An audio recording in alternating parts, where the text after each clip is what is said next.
If I traded it all. So welcome back, everyone. This is going to be very different and very cool, too. I have now with me Terry Ann Tate, and she is the owner of Comfy Pets of AZ. Welcome to the show. Brent, come right into that microphone right there. Tell everybody a little bit about what Comfy Pets of AZ is. I started Comfy Pets of AZ in 2006 as a pet sitting company, and then in 2011, I decided to incorporate equine and pet first aid training clinics. Wow. What is that?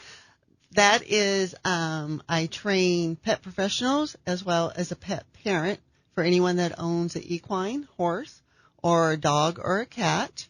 And I teach them of what to do in emergency. And we all know that our animals get into all kinds of crazy stuff. And before that, before you need to go to the vet, you need to make sure that you're able to stabilize them and be able to handle that emergency. Wow. So let's talk a little bit about this. First of all, are you valley-wide? Yes, I am. I actually teach in Levine for the pet first aid and the equine first aid, but we also do clinics in Scottsdale, Surprise, and Fountain Hills. But I also travel throughout Arizona as a pet parent or a pet professional. If you want to host a clinic, we come to you. Wow, that is awesome. Now, your website is, comfypetsofaz.com.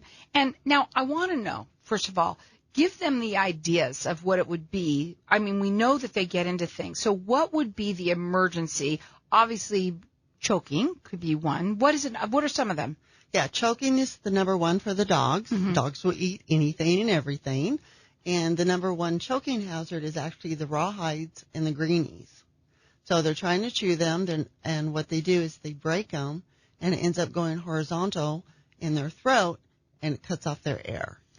So they can choke very bad, but they can also get out of it on their own most of the time. But if not, they can become unconscious. But as it's well. actually quite important for us to know this. I mean, it's that even babysitters, they all have to have they have to be able to CPR training. So now you're talking about for not only your equine, your horses, right, but also your dogs and your cats. Yes. How do you do it? How do I do it? No, how do you do it? I mean, I would be afraid I'd get bit or something. Well, the number one thing to remember in any type of emergency is to stay calm. Mm-hmm. If you panic, everything goes out the window.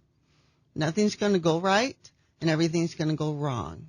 So first thing you do, especially if you have multiple dogs, you need to get everybody else out of the area and then tend to the dog in the emergency. Because if you have multiple dogs, believe it or not, they go into that pack mentality, and they can actually try to kill the dog that is in distress at the time. Wow. Is the CPR training that you do for your pets, for their pets, is it the same that you would do? It's got to be different. As a human CPR, they're pretty close together. They actually are, yeah. If you know anything about the medical world, everything changes all the time, but now they're pretty close together. So in terms of it, when you do a class, do they get certificates when they're done? They get either a 2-year certificate for the pet classes and a 3-year certificate for the equine classes. Not only is it part lecture, but it's a ton of hands-on training as well.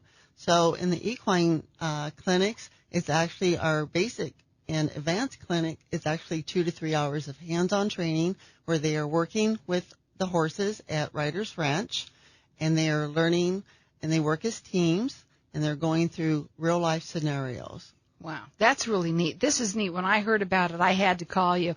Now, everyone's getting entered into either an equine deluxe first aid kit. That's a $50 value for everybody who has a horse out there, right? Yes. And then the other one is a pet kit. And that one it's a CPR kit is what it is. It's a training kit? It's a wound kit. A wound kit. What is it? A wound kit includes all the bandages, the vet wrap, everything that you need to do a couple wounds. So it's a first aid kit. Yes. And this is either for your pets. Yes. Now that one is for both cats and dogs. Any animal. Any animal? Right. Okay. And that's a first aid kit. It's a $20 value free to you. Our number here, 602-277-5369. Toll free, it's 1-866-536-1100. having one of these classes. Now, you said that you do it one-on-one.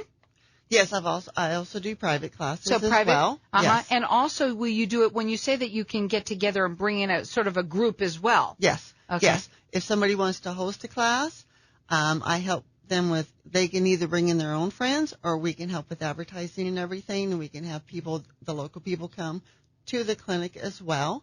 Our clinics are anywhere from 6 people all the way up to 20 people. Wow. So you see, a lot of people want to save their animals this way. They want to make sure that they're prepared Yes. in case something happens. Now, again, she does this for both horses and for cats and dogs. And she's valley-wide. You can check her out. It's comfypetsofaz.com. Her phone number is 602-579-1437.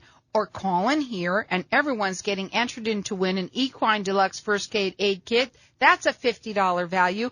Or for your pet, the wound kit is a $20 value, free to you. Our number here again is 602-277-5369, and toll free it's 1-866-536-1100. How did you get from going to be the pet sitter, to the pet first aid instructor?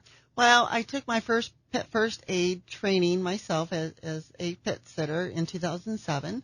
And then in 2009, I decided to get into the human medical part, wilderness, first responder, and then decided I loved working with animals and decided to become a pet first aid instructor first. And then I became an equine first aid. I love working with animals.